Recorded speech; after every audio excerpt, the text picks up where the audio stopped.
Alors, je me retrouve à l'Hôtel de Ville en compagnie du maire de Montmagny, Bernard Boulay, et du trésorier de la Ville de Montmagny, André Lévesque. Messieurs, bonjour. Bonjour. Normalement, on se voit un petit peu plus tôt dans l'année pour le rapport financier. Il a été déposé hier soir et on va regarder les grandes lignes. Et je vois le trésorier avec un grand sourire parce que on a des bonnes nouvelles, je pense, à donner à la population, aux citoyens et citoyennes de la Ville de Montmagny. Monsieur le maire, d'abord, ça a été une bonne année Oui. au niveau financier, je pense. Absolument. Oui. La pandémie n'a pas juste... il n'y a pas juste des malheurs qui est arrivé avec la pandémie. Non. Il y a eu des bonnes nouvelles aussi. Absolument. Écoute, comme on s'est déjà parlé de ça à quelques reprises, on s'est réinventé, bien entendu. Tout le conseil, tous les comités, ici, ce qui s'est passé, c'était un remaniement complètement. Tout le monde s'est réinventé, essayé de faire les choses différemment, mais bien faire. C'est ce qui s'est passé, tout simplement. Et ça a été, au niveau financier, une bonne année? Ça a été une très bonne année. Oui. OK. Est-ce que vous pouvez, justement, on va partir avec, d'abord le préambule là, de l'année 2020. Allez-y. OK. L'année annuelle 2020 a été présentée au printemps dernier. Il nous restait toutefois à déposer le rapport financier audité au 31 décembre 2020. Il faut dire que l'année 2020 a été tout sauf normale. Malgré l'urgence sanitaire décrétée par le gouvernement de la Ville de Montmagny, a su se réinventer et s'ajuster pour maintenir l'offre de services aux citoyens, dont en appliquant les directives de la santé publique. Tel que mentionné lors du dépôt du budget pour l'année 2021, la proactivité et la rigueur dont a fait preuve l'administration municipale depuis mars 2020 ont permis à la Ville de dégager un surplus exceptionnel tout en maintenant les services. Sans plus attendre, moi, je vous présente mon ami André Lévesque, qui est notre trésorier ici à la Ville, qui va vous expliquer les chiffres. André. Oui. Là, on va parler de chiffres. D'accord. Et je disais, vous avez un sourire parce que, le maire vient de le mentionner, là. Somme toute, ça a été tout sauf normal, 2020. Bon, on sait tout ce qui s'est passé et tous les événements, mais on a des chiffres intéressants à présenter aujourd'hui. Oui, c'est sûr que c'est une année, comme on disait, pas normale. Dès le mois de mars, dès la mi-mars, lorsque les mesures d'urgence sanitaire ont été décrétées, il a fallu qu'on revoie complètement notre budget aussi de l'année 2020. Les activités qui étaient proposées, toutes nos démarches, nos rubriques de dépenses de revenus ont dû être revues au complet suite à la mise sur pause de l'économie. Puis par la suite, bien, vous vous souvenez, il y avait confinement, déconfinement. Mais je vous arrête, qu'est-ce qui fait que vous êtes obligé de refaire vos budgets par rapport à un confinement ou déconfinement? Pourquoi vous êtes obligé de refaire vos chiffres? Bien, c'est sûr que, mettons, si on prend les plateaux de loisirs, l'aréna, les piscines, on doit les maintenir en état d'activité, en état de marche, parce qu'il y a une reprise. Après ça, on reconfine, il y a une reprise. Parallèlement à ça, bien là, on a des inscriptions, on n'a plus d'inscriptions, donc il faut se réajuster toujours en cours de route. Donc, c'était un peu l'histoire de l'année 2020, puis même du début de l'année 2021, malgré qu'au début de l'année 2021, on commençait à être habitué un peu de rouler avec les décrets du ministère de la Santé. Donc, tout ça a fait qu'on a été très prudent et très proactif, comme disait M. le maire. On a essayé de prévoir les coûts venir, dans le fond. Puis, ça nous a permis de dégager un bon surplus cette année. Là. On a des recettes de moins là, au niveau des inscriptions des loisirs parce qu'il y a eu moins d'activités. Les activités se sont passées plus de façon virtuelle, donc il y a moins de personnes dans les activités de loisirs. Par contre, vous vous rappelez, l'été dernier, tout comme cette année, il n'y a pas eu de spectacle au centre-ville, il n'y a pas eu de festival, il n'y a pas eu de carrefour de l'accordéon. Donc ça, c'est des contributions qu'on faisait aux organismes qui tiennent ces activités-là. C'est des contributions que la Ville n'aura pas versées finalement parce qu'on l'avait prévu au budget, mais il n'y a pas eu d'activité, donc on n'a pas versé les contributions. Ça nous a permis c'est des dépenses qui n'ont pas été faites. On ne parlera pas d'économie dans ce cas-là parce que malheureux que ces activités-là, qui sont quand même porteuses pour la région, n'aient pas eu lieu, mais ça a été comme des dépenses qui seront reportées sur les années futures, par contre. Moi, c'est important de le mentionner. C'est que là, vous n'avez pas dépensé l'argent ou investi, là, peu importe comment on le prend, là, mais ça va être réinvesti dans les prochaines années. Bon, donc, oui, c'est sûr. Là. C'est de l'argent qu'on garde dans les coffres. C'est ça. C'est pour les citoyens aussi. Là, on s'entend. Là, quand on fait un festival de loi blanche, c'est pour les citoyens, pour les commerçants aussi. Mais, donc, par contre, Michel, oui. si je peux soulever un petit point, c'est que le gouvernement du Québec a été bien fin avec nous autres, là. Fait qu'on a eu une belle contribution spéciale de la COVID-19, que nous, on s'imaginait peut-être, j'en avais parlé avec André et avec Félix, on s'imaginait, disons, si on a une vingtaine de mille, on va être content, je pense. Bien, on a eu 637 752 $ des gouvernements pour nous aider, justement, à cause de tout ce qui a été fermé, de tout ce qu'on nous a empêché de faire. Ça fait que, mettons que c'est une belle surprise. 637 000? 637 000. Pourquoi 637 000? C'est un... Je renchéris sur ce que Bernard vient de nous dire. Pourquoi 637 000? Ils ont pris ça où? Bien, dans les coffres du gouvernement. non, mais ça va dans les points. On parle, pour aider la Ville là, à vivre les situations. Est-ce qu'il y avait un rapport qui avait été fait par la Ville pour dire, je vous dirais que dès le mois d'avril, il y a eu des signaux d'alarme qui ont été faits par plusieurs grandes villes du Québec là, en disant, bien là, on a le transport en commun, qu'il n'y a plus personne dedans, les services policiers coûtent plus cher. Donc là, il y a eu comme un mouvement de, je dirais pas de panique, là, mais d'appréhension face aux résultats financiers de la fin de l'année. Donc le gouvernement, il y a eu des négociations qui ont eu lieu. Les fédérations municipales, comme l'UMQ, la FQM, ont demandé aux municipalités puis aux villes du Québec de faire un portrait de ce à quoi ils s'attendaient de finir, comment ils finiraient l'année, puis si ça serait en déficit. Puis c'est à partir de ces documents-là que le gouvernement a débloqué des fonds. Donc, ils ont débloqué, je ne me souviens plus trop c'est quoi le montant, là, mais c'était des centaines de millions de dollars. Puis ils ont décrété un montant par population. Donc, c'est par tête de population. Donc, pour nous, à Montmagny, à 11 200 quelques citoyens, ça nous donnait 637 000 $. Toutes les municipalités du Québec, peu importe leur grosseur, ont eu une contribution de ce niveau-là. Puis nous, bien, on l'attendait vraiment pas. Là. Quand on a su ça l'été, ça nous... En tout cas, on l'a pris. J'espère que vous avez bien compris. 637, 637, c'est quand même, c'est plus d'un demi-million de dollars, c'est de l'argent. Maintenant, André, si on revient à la base, au niveau des revenus. Bon, écoutez, au niveau des revenus, là, on a eu quand même des revenus supplémentaires. On s'entend qu'il y a quand même, il y a eu quand même de la construction. On se souvient, là, on a présenté le rapport de l'équipe d'urbanisme il y a quelques semaines. Il y a eu beaucoup de construction, rénovation. On l'a vu avec le prix des matériaux qui ont explosé. Donc, les gens étaient à la maison, donc les gens rénovaient. Donc, on a vraiment une hausse quand même importante des valeurs foncières imposables là, de plus de 14 millions là, juste pour l'année 2020. Donc, ça, c'est des nouveaux investissements qui ont été faits par les citoyens, les entreprises sur le parc immobilier. Donc, parallèlement, bien, c'est sûr que la Ville va récupérer un peu de sous là-dessus via la taxation. Au niveau des droits de mutation, il y a eu beaucoup de transferts. Il y a beaucoup de gens qui sont revenus en région aussi. Il y a eu beaucoup d'achats de maisons qui se sont faits. Nous, on avait un budget pour les droits de mutation, là, la fameuse taxe de bienvenue de 240 000 $. Puis finalement, on a fait 345 000 $. Donc, on a 100 000 de plus. 100 000 de plus. Donc, c'est un peu ça, là, ce roulant-là. Donc, il y a des gens qui sont revenus s'installer. Donc, si on tient compte du cadeau qu'on a reçu du gouvernement, puis des recettes qu'on a eues supplémentaires, à ça, on va déduire, dans le fond, les recettes du service des loisirs parce qu'il y a une cessation des activités. Là.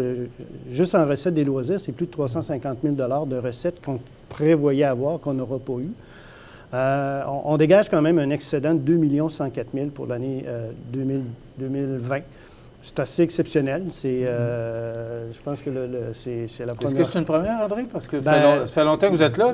Moi, ça fait 17 ans, puis c'est une première à 2 millions. Par contre, comme on disait, il y a un 635 000 de ce 2 104 000 qui est... Ça donne un bon coup de main. Qui donne un coup de main. Mais là, c'est ça. Là, c'est maintenant, l'heureux privilège qu'ont les élus maintenant, c'est de voir qu'est-ce qu'ils vont faire avec ces éléments.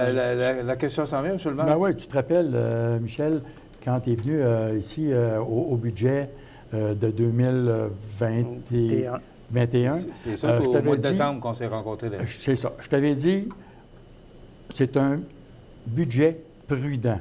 On va y aller avec prudence. Donc, je pense qu'avoir été prudent, bien, ça l'a rapporté. Fait qu'aujourd'hui, on en tire les bénéfices. Aussi, il faut dire qu'on a eu un hiver aussi quand même Très clément. très clément. Ben, on s'en Donc, va dans les dépenses, là, mais OK. moi, je pense à chaque fois que je vois des hivers comme on a eu, Oui. parce que c'est la grosse dépense de la ville, l'hiver, c'est les équipes de déneigement.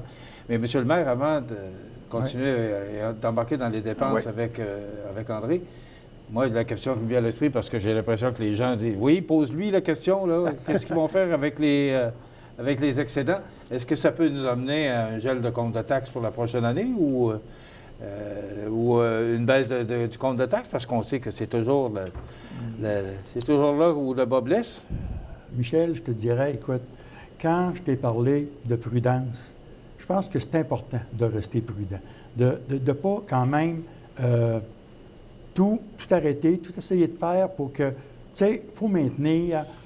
C'est une année exceptionnelle. Cette année-là va rester peut-être marquée dans l'histoire, on ne le sait pas. Mais par contre, les années futures, il faut être prudent, il faut rester prudent, il faut continuer quand même dans notre mission de bien gérer, de bien faire les choses pour tout le temps qu'on ait une ville qui soit en santé, qu'on soit capable de faire nos infrastructures de rue, qu'est-ce qu'on a fait là? Est-ce qu'on en a fait, les infrastructures de rue? La rue des Écarts, des Îlets, la 5e rue, l'avenue Bélanger qui va être refait. Écoute, c'est toutes ces choses-là. Là. On emprunte, c'est sûr qu'on a des subventions, mais il faut les emprunter, mais après ça, il faut rembourser. Ça fait que, non, il faut être prudent. Puis, on n'annonce rien là, mais moi, je te dis, on va rester prudent. OK. Maintenant, les dépenses. Mhm. On y va? Oh, oui, oui. Alors, est-ce qu'on a... Ce que j'ai entendu tantôt, ce que j'ai compris, c'est qu'il y a beaucoup d'activités, il y a beaucoup de choses qui ne se sont pas passées. Donc, ça veut dire que on devrait avoir moins de dépenses aussi. Oui, c'est ça. Au niveau des loisirs, c'est 800 000 qui n'ont pas été injectés, là, comme je vous disais, pour l'animation culturelle. Il n'y a pas eu de spectacle au centre-ville. Notre belle scène publique a servi plus de décors féeriques pendant l'hiver plutôt que de spectacles au cours de l'été. Donc, c'est 800 000 là, d'argent que la Ville n'a pas eu à débourser, qui sont restés dans les coffres de la municipalité. Il faut ajouter à ça, on parlait de déneigement, bien, c'est presque 225 000 de moins sur un budget de 1,4 million. C'est quand même appréciable. Là, ça, c'est une façon... On a, en plus d'avoir moins de précipitations, c'est qu'on a revu un peu notre façon de faire le déneigement, le transport de neige, etc. Donc, toujours, à chaque année, on essaie d'améliorer les procédures. C'est-à-dire, juste donner plus de détails sur le fait d'avoir changé les choses au niveau du déneigement? Il s'agit juste peut-être d'utiliser plus souvent nos propres camions plutôt que de louer des camions ou de faire appel à des entrepreneurs. Donc c'est plein de petits détails qui, à force de s'accumuler, font c'est plusieurs dizaines de milliers de dollars à la fin. Puis, au niveau, bien, c'est sûr qu'au niveau de l'entretien des routes, il y a quand même 100 000 qui a été injecté supplémentaire au budget des nids de poules au printemps 2020. Puis, ça, on en a parlé en décembre cette année, là, quand, pour le budget de l'année 2020, ce 100 000 $-là a été ajouté aussi au budget de l'année 2020. Donc, le monde nous avait demandé plus de patch, plus de patchage, plus de routes un peu mieux pavées. Bien, c'est ce qu'on a fait. Ça fait qu'on a mis plus dessus. Fait que cette année, on s'était dit on va le faire encore plus de bonheur pour être sûr que ça dure plus longtemps, au moins que nos routes soient plus carrossables que trop de nids de poules. Ça fait qu'on en a mis beaucoup plus. Fait que, puis tantôt, comme André disait, tu sais, on n'a pas eu d'été chaud. On n'aura pas d'été chaud. La Penning Festivière, Carrefour mondial de l'accordéon, qui va être plus restreint au Canada seulement. Donc, c'est tout du compressement de dépenses que... Donc, on est encore parti cette année... parce que là, c'est le rapport de 2020, mais 2021 va... le budget, je ne sais pas si tu te rappelles, au mois de décembre, c'est ce qu'on avait dit aussi, je pense, en entrée de jeu, on avait dit, on fait le budget de l'année 2020 en présumant une reprise des activités à l'automne. Oui. Donc, on avait, le début de l'année, on disait, c'est les opérations minimales, c'est-à-dire le déneigement, l'entretien, l'offre de services directs à la population, puis une reprise graduelle au cours de l'été. C'est à ça le budget de l'année 2021 est monté de cette façon-là. On le suit de très près. Là. Je te dirais que dans mon service à moi, c'est mensuellement, on suit là, comment ça va. Fait que c'est sûr que ça serait le fun de faire des 2 millions à chaque année, là, mais 2021 va être on va avoir un retour à la normale. Puis, mais est-ce que ça vous oblige, André, à refaire l'exercice comme vous avez fait en 2020? Là, et on efface, on recommence parce que... Un peu moins. Ouais. Mais on a l'habitude maintenant. On prend de l'expérience. Oui. OK. Alors, si on y va au niveau des dépenses... Bien, on en a déjà quand même couvert un bon bout. Là. Donc, c'est un peu à ce niveau-là, comme on disait, c'est des dépenses qui étaient prévues, qui n'ont pas eu lieu, ou des changements de méthode de fonctionnement. Parce qu'on avait vraiment la crainte, là, lorsque c'est au mois de mars, au mois d'avril, on avait des rencontres hebdomadaires avec le conseil, puis on avait vraiment la crainte de voir où est-ce qu'on allait s'en aller. Puis on a donné un gros coup de barre, puis je pense que ça leur a porté fruit. Là. OK. Donc, est-ce que au niveau des dépenses, le montant, c'est par rapport à l'an passé? Non, c'est toujours par rapport au budget. Là. Oui, par rapport au budget, oui. Oui, c'est ça. Mais vous l'aviez, je pense, vous l'avez donné. Oui. Je mélange dans mes feuilles oui, avec tout ça. Bien, c'est ça, c'est qu'on avait un budget de 20 350 000 au niveau des dépenses, puis on finit l'année avec 18 724 000. C'est près de 2 millions de moins. Là. C'est presque 2 millions de... 1,5 million de moins que ce qui était prévu au budget. Fait que c'est sûr que ça paraît en bout de ligne. Là. Ça fait que c'est un peu ces éléments-là qui nous permettent d'aller chercher notre fameux 2 millions d'excédent. Qu'est-ce qui arrive avec le 2 millions en attendant? Parce qu'il y a... on fait quoi avec ces argents-là? Parce que, bon, à chaque année, il y a un surplus. Oui, à chaque année. Et on gère ça comment, cet argent? Bien, à chaque année, là, comme l'année dernière, on avait 271 000 de surplus. C'était tout petit, là, mais on n'est pas arrivé en déficit. Là, on s'entend que... C'est presque 10 fois plus cette année. Oui. Donc, la Ville, au cours des années, s'est constituée des réserves. On se fait des réserves pour prévoir des dépenses imprévisibles, par exemple. Un peu comme Bernard disait tout à l'heure, on a eu une bonne année, mais c'est ça. Il y a des années qui sont moins bonnes. Parce que là, au 31 décembre 2020, là, on a des excédents accumulés affectés de 1 963 000. Donc, ça, c'est réservé à des fins particulières pour financer des nouveaux services de cueillette pour les ordures. Il va y avoir beaucoup pour l'approvisionnement en eau potable. Donc, on met de l'argent de côté si jamais on a une pompe qui brise qu'on n'avait pas prévu. Une pompe à la station de pompage, c'est entre 16 et 20 000 à remplacer là, quand il y en a une qui brise. Même si on fait de l'entretien préventif, ça peut arriver. Donc, on met de l'argent de côté, justement, à ce niveau-là. C'est sûr qu'on a le fonds de roulement aussi. C'est un peu comme un autofinancement. Là. Donc, au lieu d'emprunter, on prend le fonds de roulement pour payer des immobilisations. On a constitué une réserve pour les élections qui vont avoir cet automne. C'était ma prochaine question, parce que ça coûte cher à la Ville de faire des élections. Oui, puis ça va coûter plus cher cette année, parce que là, on va avoir le vote par correspondance, on va avoir des mesures sanitaires à faire. Donc, ce qu'on avait prévu comme dépense, là, à peu près entre 120 et 150 000, je pense que ça ne sera pas suffisant. Fait que là, la prudence, justement, devrait dire, bien, on va peut-être bonifier cette réserve-là au fur et à mesure qu'on va voir les précisions, là, parce qu'on a déjà commencé à travailler en prévision des élections. Là. Ça ne se fait pas en période électorale, une élection. Hein. On la prévoit plusieurs années d'avance. Donc, c'est sûr qu'il va peut-être avoir justement de cet excédent-là qui va aider qui va nous permettre justement de payer des élections à l'automne, qu'on le sait, vont être plus coûteuses que prévu. Puis, on a un excédent qui est non affecté, là, qui est à 2 346 000. Ça veut dire un excédent qui est libre, qui est disponible. Monsieur le maire et ses collègues du conseil municipal, ce soir, après le dépôt des états financiers, vont donner les explications. Qu'est-ce qu'on fait avec cet excédent-là? Est-ce qu'on le laisse dormir à la caisse, comme on dit, ou qu'est-ce qu'on fait avec? Fait que, je pense que je vous laisserai aller, monsieur le maire. Oui, puis écoute, dernièrement, bien, on a eu des bonnes nouvelles. Tu sais, on a un groupe, nous, ici, là, qui surveille les programmes de subvention. Puis ça, là, ils sont actifs et très vigilants. Puis assez que, écoute, on a eu des bonnes nouvelles.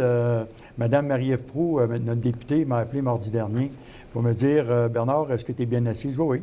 Parce que là, elle dit « Est-ce que vous aviez demandé comme subvention pour le boulevard Taché-Est? » Je pense que tu vas aimer ça, Michel. On a eu une confirmation de 1 467 000 pour la réfection pour 2022 de ce boulevard-là. Qu'est-ce que ça veut dire exactement, les travaux? Parce qu'on avait déjà parlé, vous étiez venu en entrevue, on avait déjà parlé. Qu'est-ce que ça... Bien, à partir de couture jusqu'à régiment, tout va être refait, au complet. Fait que pas juste, on met une coupe de stat, là. On arrache tout ça, on fait les fondations, tout ça, parce qu'on sait comment c'est chaotique. Donc, on se le fait parler, on se le fait dire. Mais quand j'ai appris ça, j'ai été fait comme « wow ». Là, c'est vraiment, vraiment... Puis, par-dessus ça, bien, écoute, la taxe sur l'essence, si tu veux, là, nous, on s'attendait peut-être à quoi? À 600 000, 6 à 800 000. Bien, elle m'a confirmé 1 263 000. Ça, bien, écoute, c'est 1 263 000 là, on sait quoi faire avec lui. Parce qu'on a notre amenée d'eau, les barrages, amenée d'eau, c'est quelque chose qu'il faut sécuriser, puis le plus rapidement possible, puis c'est ce qu'on va faire, parce que ça, on a je pense que c'est 2 ans pour dépenser ça, hein? 2023? Jusqu'à fin 2023. Ouais. Fin 2023. Donc, c'est principalement sur la conduite d'amener que cet argent-là va être affecté. OK. Et donc, vous dites qu'on a jusqu'en 2023 pour dépenser cet argent-là. Vous êtes obligé de la dépenser. Là. Oui. Okay. Ben, mais est-ce que le gouvernement sait où vous allez la dépenser ou on vous donne ce montant-là, mais vous devez démontrer après ça? Non, c'est sur approbation. Hein. On dépose un plan, un programme. Okay. C'est un programme qui est déposé. OK, mais c'est ça. Là. Il y avait déjà des plans qui avaient été déposés. Oui. Okay. Donc, on dépose un programme, un plan, puis il y a des paramètres. Hein. Le 636 000, c'était donné carte blanche. On n'a pas de reddition de compte à faire. Là, c'est un cadeau. Bien, ce dont j'ai posé, pourquoi j'ai posé la question, parce que là, l'argent ne peut pas de même. Il faut avoir des programmes, il faut avoir des demandes. Donc, il faut vraiment déposer. Il faut que ça rentre dans les paramètres du programme. Comme comme M. le maire disait, le programme du retour de la taxe assise de la taxe sur l'essence, qu'on appelle la TEC. Bien, ça, il faut que ça soit sur l'approvisionnement en eau, la distribution en eau, la purification de l'eau, les eaux usées. C'est vraiment, il y a des cadres précis là-dessus. Donc, nous, on a déposé justement une programmation selon l'état de nos conduites, selon l'état puis le ministère accorde un montant, les ministères, parce qu'il y en a quelques-uns, accordent en fonction des travaux, puis on doit faire les travaux qu'on a déclarés. Donc, on doit faire une reddition de compte à la fin pour dire, bien, voilà ce que j'ai fait avec l'argent que vous m'avez octroyé. Ça, c'est tout à fait normal. On fait la même chose, nous, quand on donne des subventions, on demande à avoir un retour, savoir... Le temps passe rapidement, il nous reste à peu près 3 minutes. Comment vous voyez l'année actuelle? Vous nous avez déjà prévenu là, que 2 millions, c'était un peu... en 17 ans, on n'a jamais vu ça. Comment vous voyez l'année en cours, au niveau budgétaire? Est-ce qu'on est pas mal dedans? Est-ce qu'on est pas mal dans les budgets? Oui, absolument. Puis comme je te dis, là, on a beaucoup de travail à faire, qu'on va faire autant en régie qu'à donner à contrat, bien entendu, parce qu'on ne peut pas tout faire en régie, bien entendu, pour pas tout impacter notre monde non plus, parce que, écoute, on a des bons travaillants, mais on va continuer à rendre notre ville encore plus belle. Parce que notre phase 2, tu as vu en avant de tes bureaux qu'est-ce qui est en train de se faire, ça se continue. Donc, aussi le sentier des 3 ponts qui va se terminer. Fait que... Mais au niveau budgétaire, est-ce que c'était quoi qui était prévu comme surplus cette année? S'il n'y avait pas de surplus, on arrivait à l'équilibre. C'était à l'équilibre zéro. On était à l'équilibre moi, je pensais qu'il y avait un surplus de prévu. Non. Quand on présente un budget, si on présentait avec un surplus, je pense qu'on jouerait sur les taux de taxation là-bas. On s'entend qu'on n'émet pas des comptes de taxes pour faire des surplus, on émet des comptes de taxes pour des services à la population. On s'entend là-dessus. Donc... Mais c'est important de le mentionner. Là. Dans le fond, oui, on paye un compte de taxes, mais le budget, il est là pour rendre service à la population. C'est ça la mission de la Ville. C'est ça. C'est la mission. Tu sais, on agit tout le temps par prévoyance, mais en étant prudent, bien entendu. On essaie de prévoir, toujours être proactif au nom d'être réactif, mais je pense qu'on tente bonne main. C'est des bonnes nouvelles, ça fait du bien à entendre. Avec la dernière année qu'on a vécue, c'est toujours agréable d'entendre des bonnes nouvelles. Merci beaucoup d'avoir été avec nous. Puis on va se souhaiter une bonne et heureuse année pour celle qui s'en vient. Ce qu'on n'a pas pu faire beaucoup, hein? On va se la souhaiter. On va le faire là. Donc, merci beaucoup, le maire de Montmagny, Bernard Boulay, et le trésorier de la Ville, André Lévesque. Merci beaucoup d'avoir été avec nous. Merci, Michel. Ça complète notre émission. On vous invite à être des nôtres demain pour une autre émission Bonjour Côte-du-Sud.